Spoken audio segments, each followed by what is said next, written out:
Tuhan, shalom. Shalom. Haleluya. Puji Tuhan, saudara-saudara, kita boleh diberikan kesempatan lagi oleh Tuhan untuk kita beribadah kepada Tuhan pada minggu kedua di bulan ini. Puji Tuhan, Tuhan memberkati kita yang sudah berkesempatan hadir untuk beribadah kepada Tuhan. Dan saya tidak akan berpanjang komentar lagi untuk segera kita masuk pada penyampaian kebenaran firman Tuhan. Dan pagi ini saya ambil firman Tuhan di dalam kitab Amsal.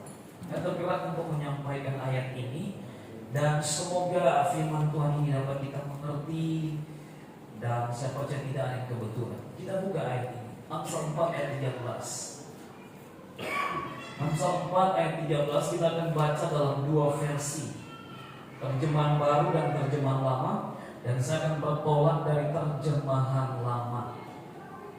Namun kita baca dua versi. Pertama kita akan baca dalam terjemahan baru. Dan menghormati pembacaan firman Tuhan, boleh kita bangkit berdiri sejenak. Kita baca sama-sama dalam terjemahan baru, dan nanti satu orang baca dalam terjemahan lama. 1, 2, 3. Berpeganglah pada didikan, janganlah melepaskannya. Peliharalah dia, karena dialah hidupmu. Setelah firman lama. Ayat ke-13. Peganglah teguh-teguh akan pengajaran itu.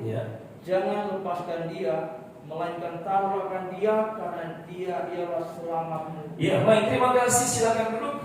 Saudara-saudara yang diberkati dan dikasihi Tuhan, saya berikan judul khotbah pagi ini, pegang teguh-teguh akan pengajaran. Ya, sekali lagi tema khotbah pagi ini, pegang teguh-teguh akan pengajaran firman Tuhan. Dan saya berharap saudara apa yang diajarkan itu tidak lalu begitu saja, ya. Sekali lagi tema khotbah pagi hari ini, pegang teguh-teguh akan pengajaran firman Tuhan atau pengajaran firman Allah. Memperhatikan ayat yang ke-14, ayat yang ke-13 dalam terjemahan baru dikatakan begini: berpeganglah pada didikan, janganlah melepaskannya. Peliharalah dia, karena dialah hidupmu. Nah, itu kalau dalam terjemahan baru. Berpeganglah pada didikan, jangan melepaskan didikan, tetapi peliharalah dia atau peliharalah didikan itu, karena dialah atau karena didikan itu adalah kehidupan. Namun saya akan bertolak pada terjemahan lama, Amsal 4 ayat yang ke-13. Coba bisa nggak terjemahan lama? Apa? Terjemahan lama. Coba sekali lagi. Pegang teguh-teguh akan pengajaran. Ya, terjemahan lama ini. Jangan lepaskan dia atau jangan lepaskan pengajaran, melainkan taruhlah akan dia. Taruh akan dia. Taruhlah pengajaran itu. Maksudnya ini taruh di dalam hati. Kalau misalkan kita cuma pegang di saat tidur pasti terlepas. Ya. Sekuat apapun kita menggenggam sesuatu, tetapi kalau misalkan Anda tidur, pasti apa yang Anda pegang itu akan terlepas. Tetapi kalau misalkan pengajaran yang kita pegang itu kita taruh di dalam hati, Anda tidur pun tidak akan terlepas. Itu dalam tanda kutip, ya. Bukan berarti kita bisa tidur rohani, tidak. Tetapi dalam keadaan pingsan pun, ketika pengajaran itu ada di dalam hati, maka tidak akan terlepas di dalam kehidupan kita, ya. Karena pengajaran itu dikatakan dialah selamatmu adanya. Karena pengajaran itulah yang akan membawa keselamatan. Ya, saudara yang terkasih, saya sudah banyak kali menyampaikan, mengajarkan tentang pengajaran-pengajaran firman Allah. Pengajaran-pengajaran yang menguraikan tentang rahasia-rahasia firman Tuhan yang tidak dipahami, dan kemudian Tuhan ungkapkan, dan kemudian itu yang dibagikan.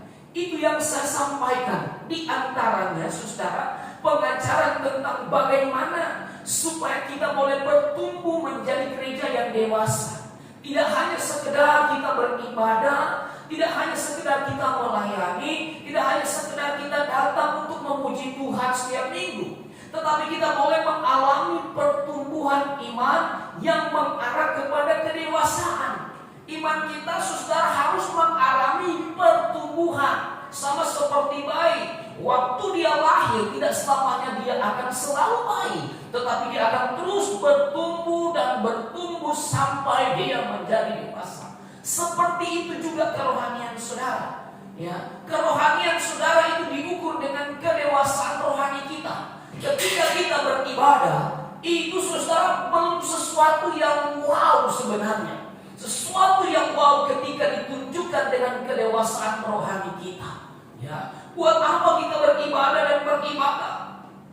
Bahkan 100 tahun pun kita beribadah, tetapi kerohanian kita tidak pernah mengalami peningkatan. Selalu dalam keadaan kanak-kanak. Firman Allah menegur, firman Allah menasihatkan saudara supaya jangan kita seperti kanak-kanak. Karena kanak-kanak Alkitab katakan itu masih ada tabiat-tabiat duniawi. Lebih suka bahkan lebih condong kepada perkara-perkara duniawi saudara. Apalagi kalau mereka dikategorikan mengandung. Karena mengandung itu kalau dihubungkan dengan tabernakel itu ada di halaman. Dan halaman itu saudara tidak ada tutupan. Artinya kalau dia hujan, dia akan becek. Dan kalau panas itu akan berdebu itu halaman itu. Nah demikian pun kehidupan rohani saudara dan saya.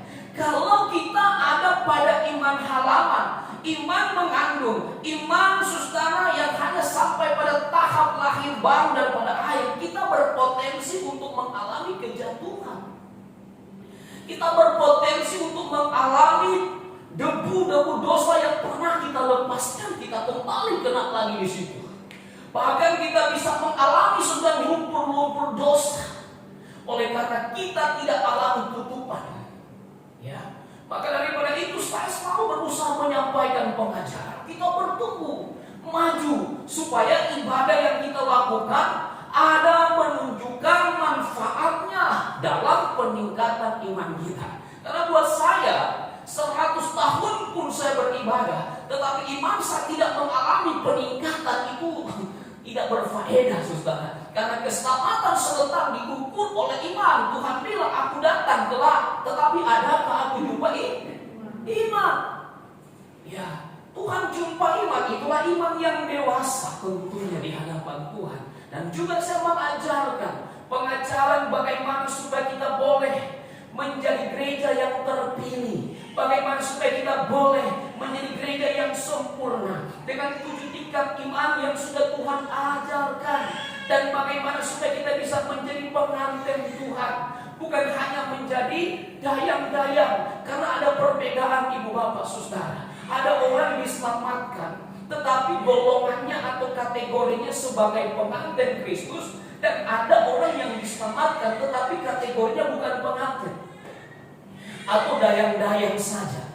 Nah mereka yang dikategorikan sebagai dayang-dayang, ketika saatnya nanti mereka tidak ada di Yerusalem baru, mereka hidup di luar Yerusalem baru. Tetapi mereka yang menjadi pengantin Kristus itulah yang akan mendiami yang namanya Yerusalem baru. Makanya kalau kita mengerti firman Allah, ada orang yang tidak taat, tidak setia beribadah, bahkan tingkatan imannya ada di bawah tingkatan yang kelima. Kemudian mereka meninggal, kita berkata sampai ketemu di Yerusalem baru. Kadang-kadang kalau kita udah ngerti ya, kalau kita udah ngerti kita merasa aduh kasihan deh.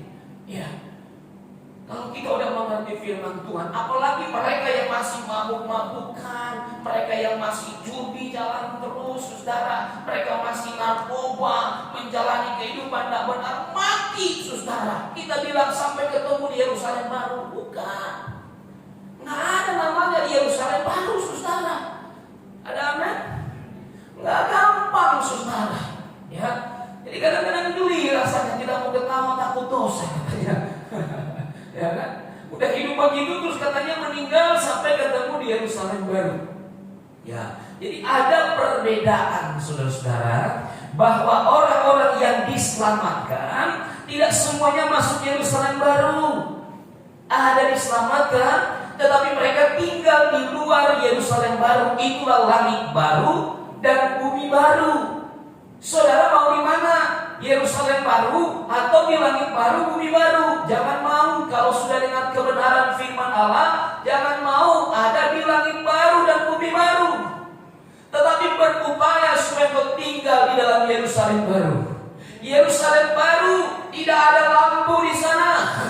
Tidak ada benda-benda langit di sana, karena di sana diterangi dengan kemuliaan Tuhan. Sedangkan mereka yang di luar Yerusalem baru, mereka akan diterangi bukan dengan matahari, bulan dan bintang, tetapi mereka dipancarkan terang daripada sinar kemuliaan Tuhan yang ada di Yerusalem baru, saudara. Mereka yang ada di Yerusalem baru, mereka memerintah bersama dengan Tuhan untuk selama-lamanya.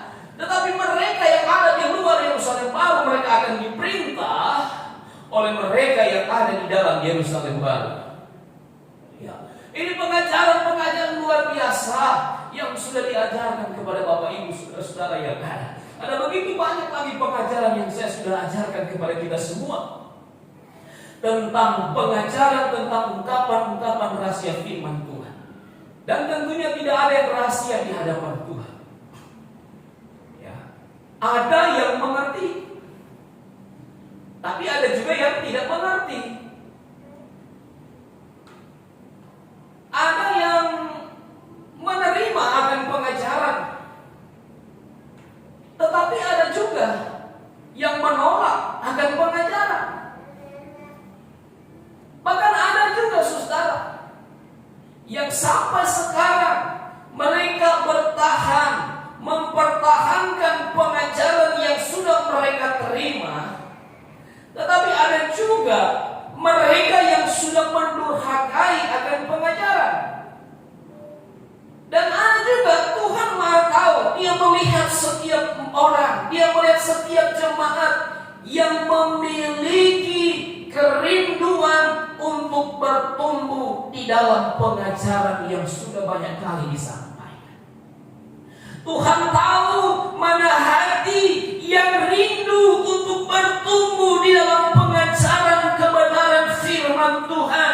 Tuhan tahu mana gereja Tuhan, mana jemaat Tuhan yang mau bertumbuh berdasarkan tingkatan-tingkatan iman, 7 tingkat iman yang sudah diajarkan. Tuhan tahu mereka yang punya hati mau jadi pengantin-pengantin Tuhan.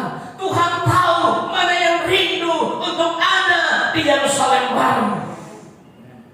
Semua transparan di pemandangan mata Tuhan. Dan pada kesempatan ini saudara yang terkasih, firman Allah yang mungkin sudah banyak kali disampaikan, tetapi saya ingin gali dari sisi yang berbeda.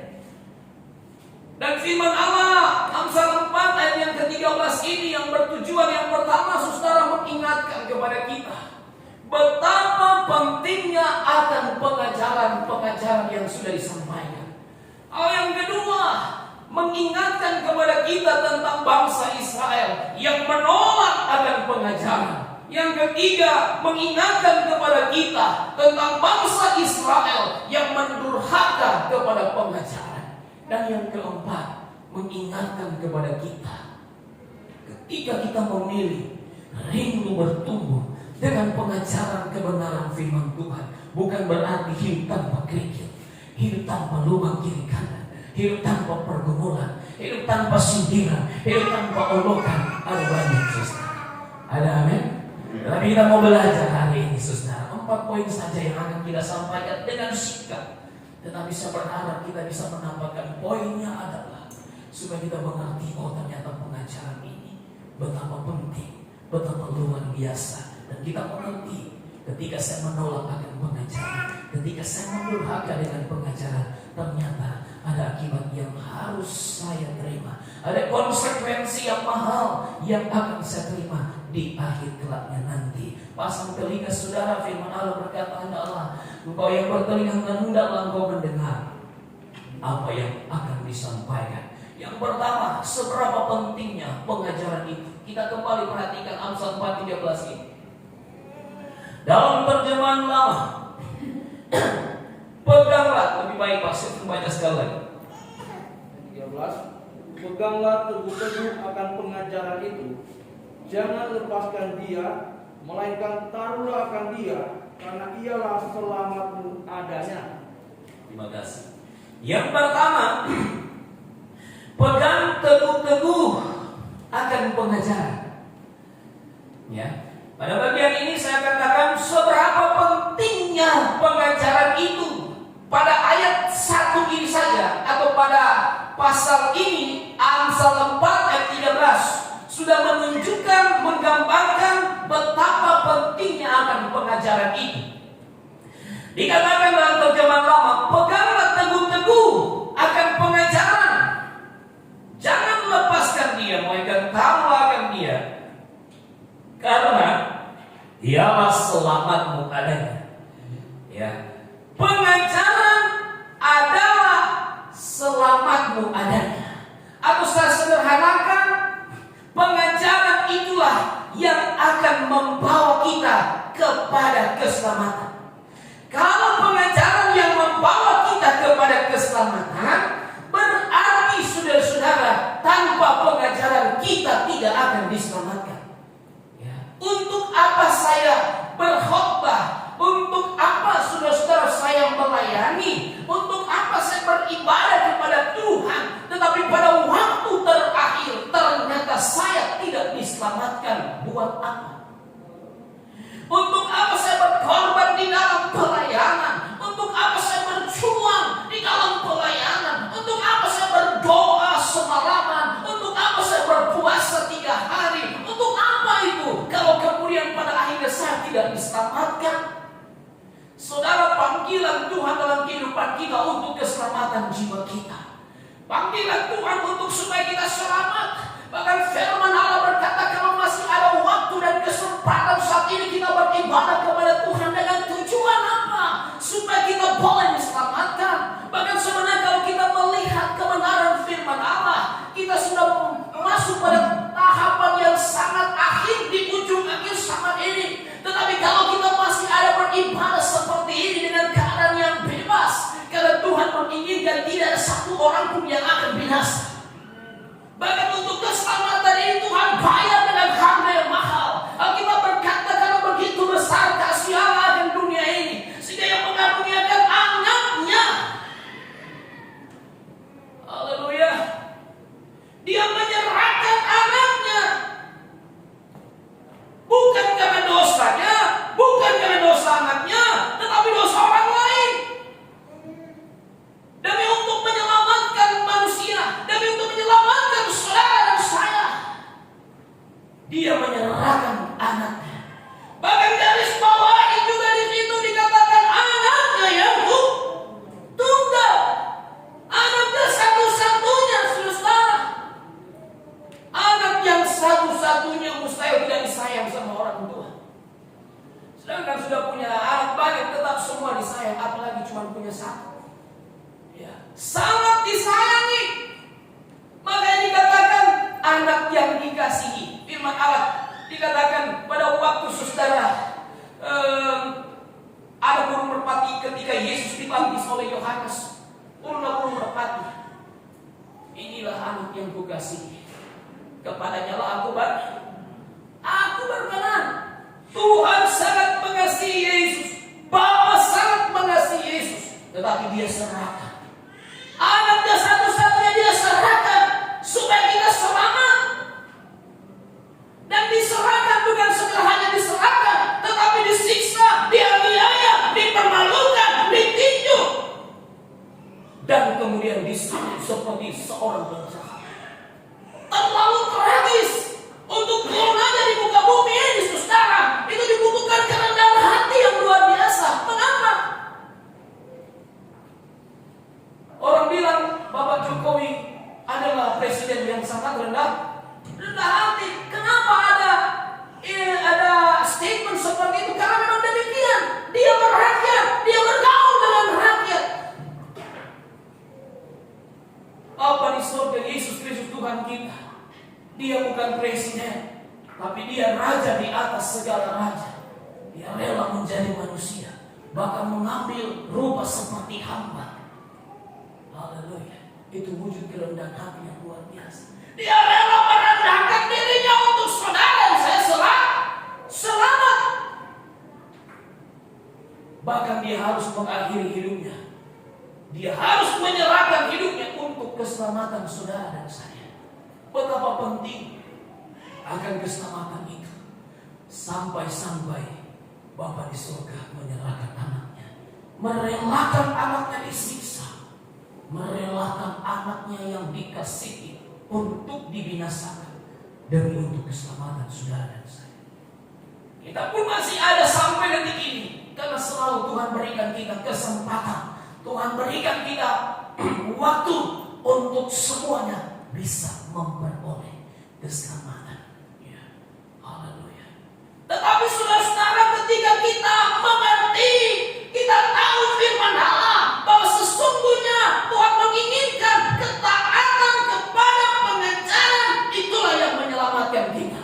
Jangan kita hanya berkata kalau saya percaya maka saya selamat. Kalau firman Allah Yohanes 3:16, barang siapa percaya kepadanya tidak binasa melainkan beroleh hidup yang kekal betul.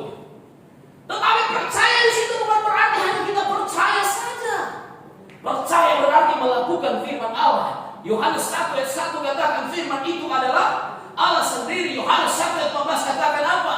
Firman telah menjadi manusia, itulah Yesus. Kalau kita percaya Yesus, kita harus percaya firman Allah. Kalau kita percaya Yesus, kita harus lakukan firman Allah. Kalau kita percaya firman Allah, kita percaya pengajaran firman Allah. Buat apa kita percaya kalau kita nggak melakukan? Iblis, setan, kita katakan dia percaya. Amin. Dia gemetar. Tapi bedanya dia tidak taat.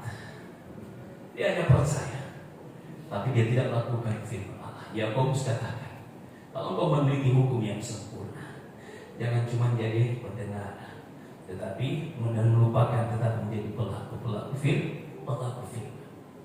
Ya, pengajaran yang disampaikan. Kita percaya saja tidak cukup. Diajarkan tidak cukup, tetapi kita harus melakukan. Bertumbuh di dalam pengajaran itu, saudara. Baru ada kata jaminan keselamatan. Dan Tuhan sudah ungkapkan, saya sentil kembali, saudara. Jangan kita beranggapan hanya percaya saja kita selamat. Kalau kita hanya berandaikan selamat karena percaya, tidak cukup, karena kita sedang mengimplementasikan hukum keselamatan zaman Bapa. Ya. Kalaupun kita berkata bahwa saya sudah dibaptis dengan air, dan kemudian engkau berkata bahwa engkau sudah selamat, ingat engkau sedang mengimplementasikan hukum keselamatan zaman anak. Tetapi kalau engkau berusaha dari engkau percaya, engkau mengalami baptisan air, mengalami baptisan Roh Kudus, kepenuhan Roh Kudus, karunia Roh Kudus, berarti engkau sedang mengimplementasikan hukum keselamatan zaman Roh Kudus. Ya. Itulah bagian inti yang akan bertitik tolak kita dibawa kepada kesempurnaan.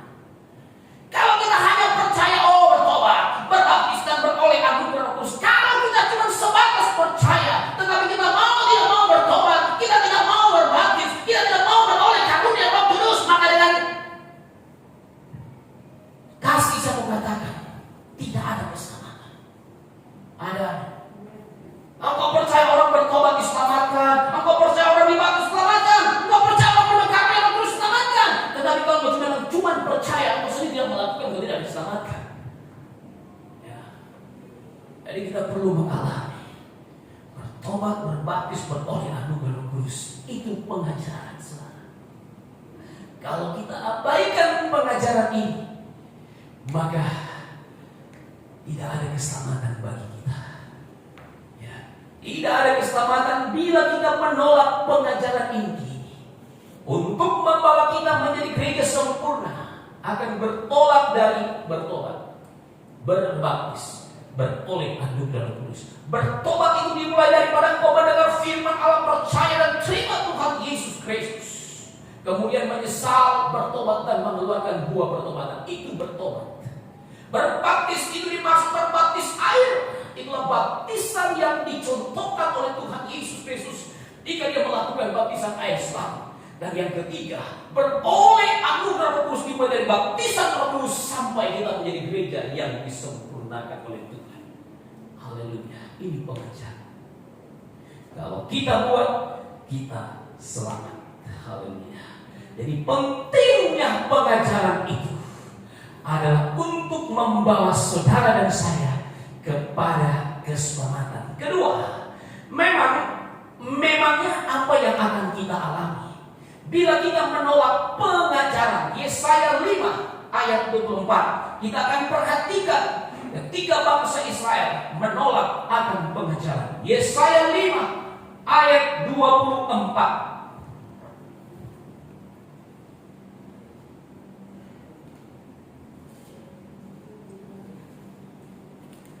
Silakan, siapa yang sudah dapat?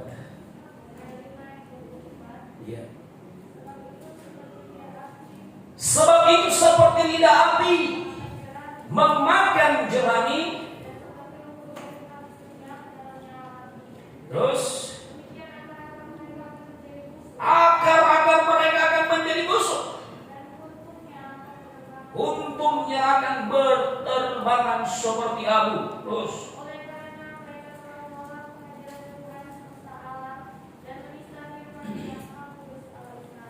terima kasih. Yesaya menubuatkan kepada bangsa Israel, bangsa pilihan Tuhan, bangsa yang dikasihi Tuhan, tetapi mereka tidak mengasihi Tuhan.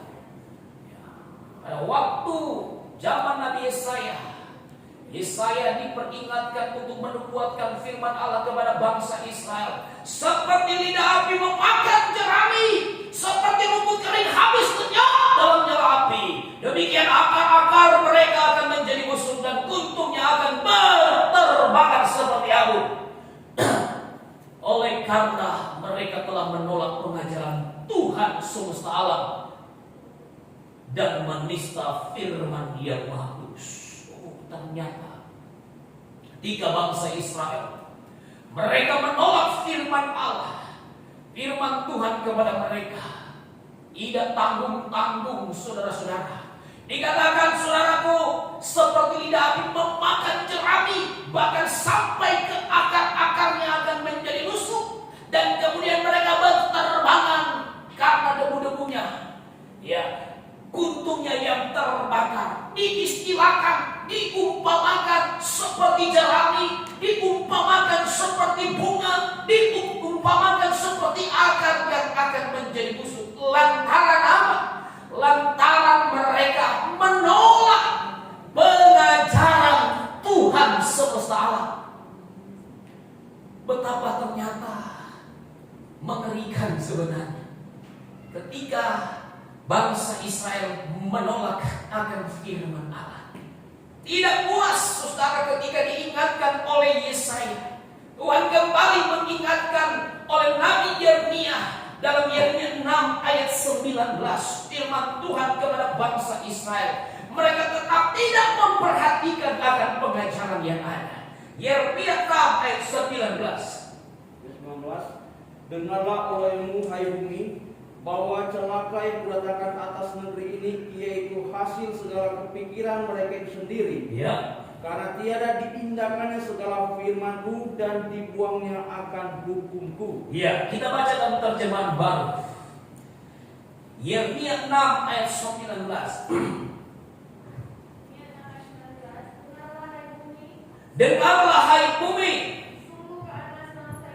sungguh ke atas bangsa ini aku akan mendatangkan malapetaka. Terjemahan lama katakan celaka, akibat daripada rancangan atau kepikiran mereka.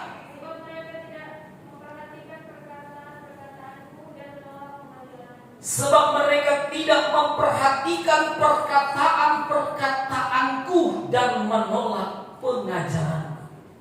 Jadi ketika bangsa Israel diperingatkan oleh Tuhan melalui Nabi Yesaya bahwa mereka itu akan dibakar seperti jerami, mereka pandang enteng lantaran pada waktu itu saudara, ya Tuhan masih menyatakan kasih-Nya. Kadang-kadang ketika kasih Tuhan berkepanjangan, Orang selalu memanfaatkan, orang tetap bebas, orang tidak mau mendengar apa yang Tuhan sampaikan. Seperti bangsa Israel, Tuhan sudah peringatkan melalui Yesaya. Mereka akan dibuat Tuhan seperti jerami yang terbakar dan puntungnya akan melayang ke udara.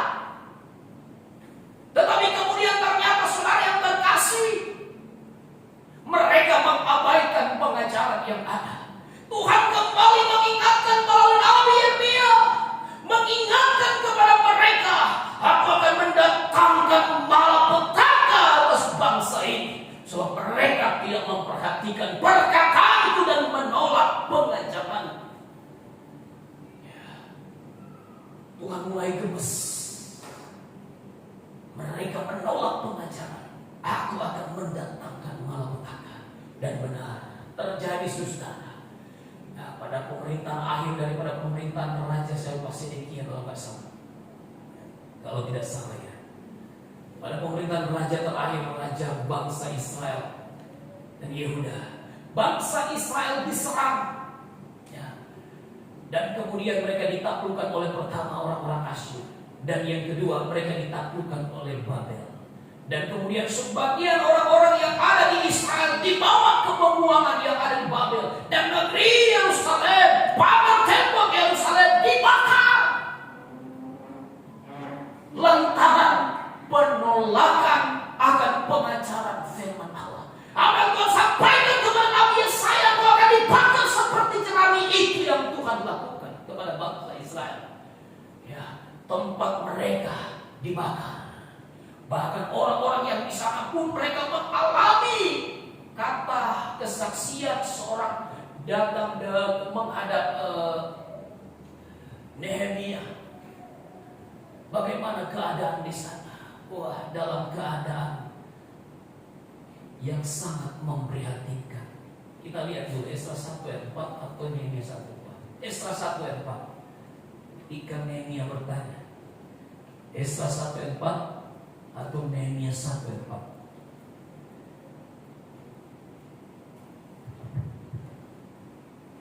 Baca.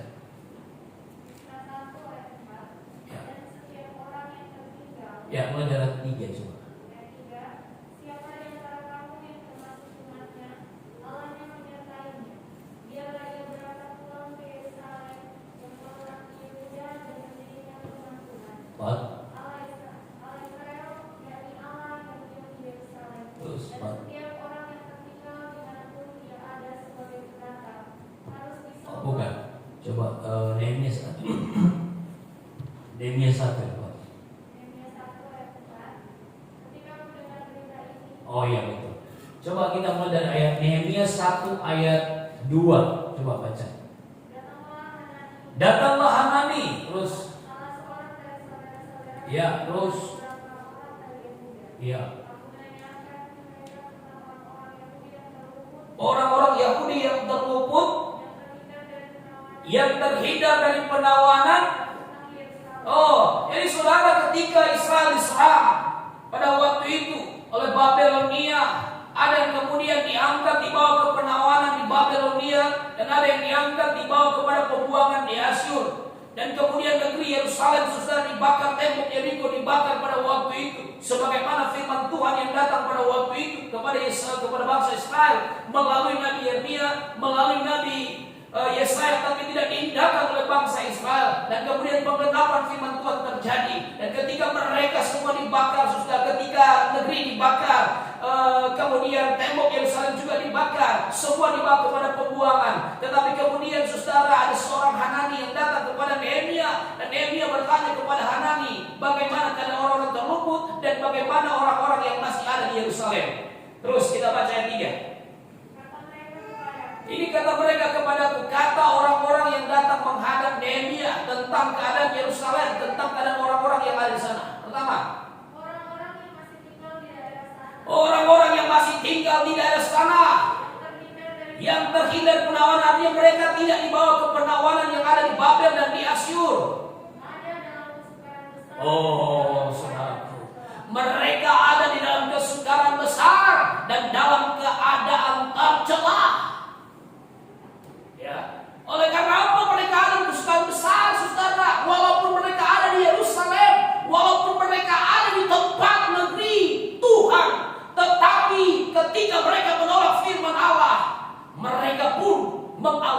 kesukaran besar, bahkan dalam keadaan tercela. Terus, Tembok Yerusalem telah terbongkar dan pintu-pintu gerbangnya telah terbakar. ini menggenapan firman Allah. Tembok Yerusalem, tembok yang sulit untuk diterjang oleh musuh. Bangsa Israel terpelihara oleh karena tembok Yerusalem yang begitu kokoh dan dijaga bukan oleh tangan manusia, tetapi dijaga oleh tangan Tuhan yang kuat. Namun kemudian pintu-pintu gerbangnya pun semua terbakar ketika bangsa Israel menolak pengajaran yang Tuhan sampaikan. Bapak Ibu, apa yang kemudian respek daripada Nehemia? Ayat 4. Ketika mendengar berita ini, duduklah aku menangis dan terkagum selama beberapa hari. Aku berpuasa dan berdoa kehadirat Allah semesta langit. Terima kasih. Saudara yang terkasih, itulah akibat daripada bangsa Israel mengabaikan pengajaran. Mereka menolak pengajaran-pengajaran yang Tuhan sampaikan kepada mereka. Maka Tuhan sudah berikan peringatan, tetapi mereka tidak mengindahkan peringatan-peringatan yang Tuhan berikan, tetapi justru menolak. Bahkan dikatakan tadi mereka tidak memperhatikan lagi semua yang Tuhan sampaikan. Ibu bapak saudara yang terkasih, demikian Tuhan bakar mereka sebagaimana apa yang sudah Tuhan sampaikan kepada Yesaya. Alkitab berkata dalam 1 Korintus, di sana dikatakan orang perjalanan bangsa Israel menjadi peringatan kepada kita, menjadi contoh dan teladan kepada kita. Artinya apa yang Tuhan lakukan kepada bangsa Israel ketika mereka hidup benar di hadapan Tuhan, Tuhan berkati mereka. Tetapi ketika mereka menolak firman Allah, maka Tuhan pun memberikan sanksi yang tegas. Maka Tuhan berkata, perhatikanlah kekerasanku dan perhatikanlah kemurahanku. Kekerasanku kepada orang yang mau mendengar firman Allah, dan kemurahanku kepada orang-orang yang taat dan setia kepada firman Allah. Haleluya. Jadi menjadi satu peringatan kepada kita yang hidup di ujung akhir zaman, yang dikatakan orang-orang Israel rohani. Ada bencana yang besar yang sudah Tuhan ingatkan kepada kita, dan tak dapat tiada perkara bencana besar, pencobaan besar, siksaan yang dahsyat itu akan terjadi, ibu bapak saudara. Ya. Dan itu pun akan dialami ketika kita menolak akan pengajaran. Ya. Biarpun kita berkata, saya tidak mau mengalami masa-masa itu, saya tidak mau mengalami masa yang suka itu, tetapi ingat baik, bangsa Israel pun tidak mau mengalami masa yang suka. Mereka tetap ingin ada pada zona yang nyaman. Tetapi ketika mereka menolak firman Allah, apa yang mereka tidak suka, itu yang Tuhan buat dalam kehidupan mereka. Dengan kasih Tuhan, jangan pernah kita menolak firman Allah. Jangan kita menolak pengajaran-pengajaran yang sudah Tuhan ungkapkan. Apalagi disertai dengan penglihatan, nubuatan, belum lagi dengan keajaiban-keajaiban Tuhan kalau ada yang berubah. Kadang kita berpikir sedangkan sudah penglihatan kita nggak dengar, ya bagaimana mungkin Tuhan akan bawa kita sampai ke tempat atau perkara yang lebih besar. Saudaraku, buka hatimu. Kalau kita menolak pengajaran, maka itulah yang akan kita alami. Apa yang tidak kita inginkan, itu yang akan kita alami. Seperti bangsa Israel, ketika mereka menolak pengajaran, sanksi yang tegas Tuhan berikan bagi mereka. Kemudian, apa yang terjadi ketika kita mendurhakai pengajaran? Saya bedakan antara menolak pengajaran dan mendurhaka kepada pengajaran. Orang yang mendurhaka kepada pengajaran, kalau sudah sampai Anda dan saya mendengar tentang pengajaran, tetapi kemudian saudara dan saya, kita meninggalkan pengajaran, kita buang pengajaran, kita lepaskan itu pengajaran. Bahkan apalagi engkau sudah menerima karunia-karunia Roh Kudus, dan engkau berkata, karunia ini saya bikin, saya buat. Karunia ini gak penting. Engkau buang, engkau lepaskan karunia-karunia ini, saudara. Alkitab berkata dalam kitab Ibrani pasal 6, engkau sedang menyalibkan anak Allah Yesus Kristus untuk kali yang kedua. Bahkan engkau mempermalukan Yesus Kristus di muka umum, saudara. Ketika kita mendurhaka kepada Tuhan, sama dengan bangsa Israel. Ketika mereka mendurhaka kepada Tuhan, kita baca Hosea 8 ayat 1. Hosea 8 ayat 1 terjemahan baru aja. Ayo cepat. Hosea 8 ayat 1. Ya betul. Tiuplah sangkakala, serangan laksana Raja Wali atas rumah Tuhan. Oleh karena mereka telah melangkahi perjanjianku dan telah mendurhaka terhadap pengajaran. Ini tiuplah sangkakala, ini sangkakala peperangan. Tiup sangkakala tanda kita harus berperang, tanda kita harus memerangi. Maka dikatakan serangan laksana Raja Wali atas rumah Tuhan. Oleh karena mereka telah melangkahi perjanjianku dan telah mendurhaka terhadap pengajaranku. Mereka yang mendurhaka terhadap pengajaran Tuhan adalah mereka yang diam di dalam rumah Tuhan. Maka dikatakan serangan laksana Raja Wali atas rumah Tuhan. Orang-orang yang sudah mengerti tentang pengajaran-pengajaran firman Allah. Mereka mengerti, mereka paham tentang pengajaran firman Allah. Demi selaput dunia, selaput jabatan, selaput uang, selaput duit, mereka rela untuk melepaskan, mendurhaka terhadap pengajaran. Firman Allah berkata, sangkakala serangan laksana Raja Wali atas rumah Tuhan. Ngeri sekali. Makanya saya berupaya untuk tetap belajar konsisten dengan apa kata Tuhan, apa kata pengajaran.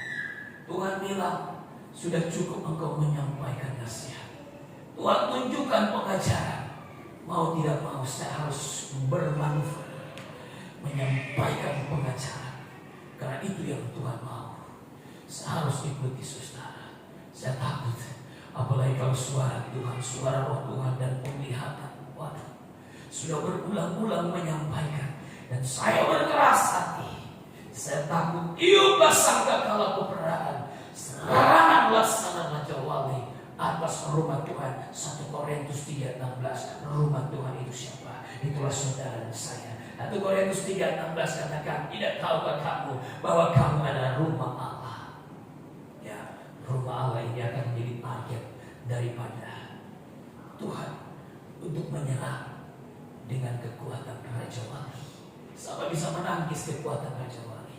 Kekuatan Raja Wali sering dipakai untuk mengistilahkan Roh Kudus. Siapa bisa mengalahkan Roh Kudus? Tidak ada, saudara. Bahkan Alkitab berkata, bukan oleh kuat dan gagah, tetapi oleh kekuatan Roh Kudus, oleh Roh Kudus, oleh Roh Tuhan saja. Artinya kekuatan Roh Kudus itu kekuatan yang paling hebat, paling besar. Kalau misalkan Roh Kudus menyerang, siapakah kita? Kita tidak bisa bertahan, kita tidak bisa mampu untuk menghadapi Roh Kudus. Haleluya. Makanya jangan coba-coba kita mendurhakai akan pengajarannya Tuhan. Yang setuju katakan amin. Padahal ironisnya bangsa Israel ini, saudara, dalam Hosea 8 ayat 12, mereka diberikan banyak pengajaran. Coba kita lihat, tetapi mereka mendurhaka. Mereka tidak menganggap akan pengajaran itu. Hosea 8 ayat 12. Sekalipun kutuliskan baginya banyak pengajaranku. Perhatikan kata itu. Sekalipun kutuliskan baginya banyak pengajaranku, itu dianggap mereka sebagai sesuatu yang asing. Jadi masih ada kaitan dengan Hosea pasal 8 tadi ayat yang pertama. Mereka mendurhakai pengajaran yang sudah Tuhan berikan kepada mereka. Padahal ada begitu banyak rahasia-rahasia Tuhan, pengajaran daripada Tuhan yang sudah diberikan kepada bangsa Israel. Tadi katakan dalam kitab Mika, dari Sion ada pengajaran, saudara. Dari Yerusalem ada pengajaran. Tuhan berikan pengajaran itu begitu banyak kepada mereka. Tetapi pengajaran yang begitu banyak yang Tuhan berikan kepada mereka, mereka anggap itu sesuatu yang asing. bukan daripada Tuhan. Akhirnya malah petaka besar daripada Tuhan pun mereka alami, karena mereka tetap memilih mendurhaka kepada Tuhan. Makanya Hosea pasal 6 ayat 4 dikatakan, umatku binasa karena mereka tidak berpengetahuan. Terjemahan baru katakan, umatku binasa, Hosea 4:6, karena mereka tidak mengenal Allah, karena mereka telah menolak akan pengajaran. Coba baca Hosea 4:6. Umatku binasa karena tidak mengenal Allah, karena mereka menolak akan pengenalan itu. Terus, dan karena kau melupakan pengajaran Allah. Oh, mereka lupakan pengajaran Tuhan, makanya mereka binasa. Umatku binasa karena tidak mengenal Allah. Umatku binasa karena mereka melupakan pengajaran yang Tuhan berikan kepada mereka. Saudara yang terkasih, ya. Ini pun menjadi pelajaran bagi kita. Sudah banyak rahasia firman Allah yang sudah kau dengar. Pengajaran yang disampaikan pun sudah banyak. Janganlah sampai kita menolak, melupakan, apalagi kita mendurhaka kepada pengajaran. Saya hanya mengingatkan, karena Tuhan begitu mengasihi kita, makanya kita diingatkan dengan firman Allah. Dan biar ada kerinduan besar, Tuhan ampuni saya kalau selama ini saya menolak akan pengajaran. Tuhan ampuni saya kalau selama ini saya tidak percaya, saya bimbang, saya ragu dengan pengajaran. Tuhan, kalau selama ini Tuhan saya tidak menganggap pengajaran.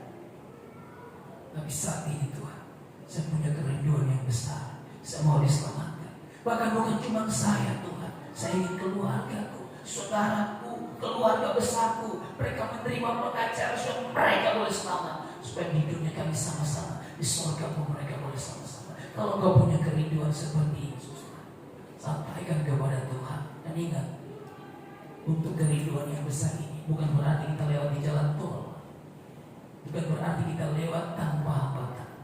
Kita pun akan mengalami banyak olukan, sindiran. Contohnya ketika kau berbahasa roh dan kau bertemu dengan orang-orang yang tidak berbahasa roh. Engkau berbahasa roh, mereka akan disindir, mereka akan ngomong. Bahkan ketika engkau bernubuat, kadang-kadang mereka akan mengolok dan menyindir engkau. Tetapi saudara yang terkasih, ingat Tuhan tidak pernah akan tutup mata. Engkau baca ayat ini sebagai kekuatan buat kita. Yesaya 51 ayat 7-8. Ayat yang terakhir saja. Yesaya 51 ayat 7-8.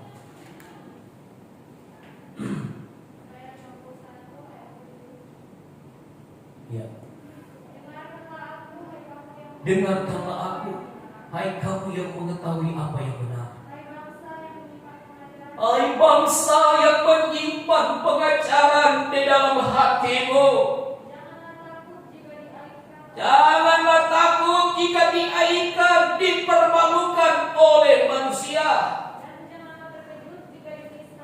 Jangan terkejut, gak usah kaget jika kau dinista oleh mereka. Sebab pengat akan memakan mereka. Terus,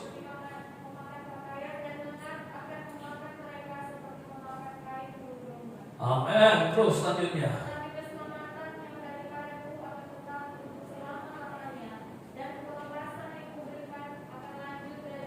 Haleluya, tepuk tangan buat Tuhan Yesus. Saya percaya saudara, ini bagian saya.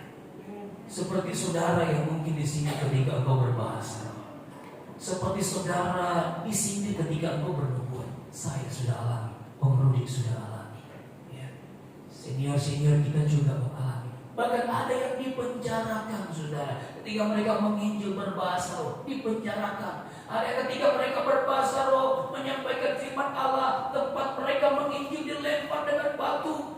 Di depan ada orang-orang yang kemudian bermain untuk membuat ricu dengan kendaraan motor, main gas, untuk membuat ricu suasana penginjilan. Siapa mereka, saudara? Mereka juga adalah orang-orang yang beribadah kepada Tuhan. Tetapi mereka merasa tersinggung ketika ada orang Kristen sedang mengajarkan tentang bahasa roh. Ada orang Kristen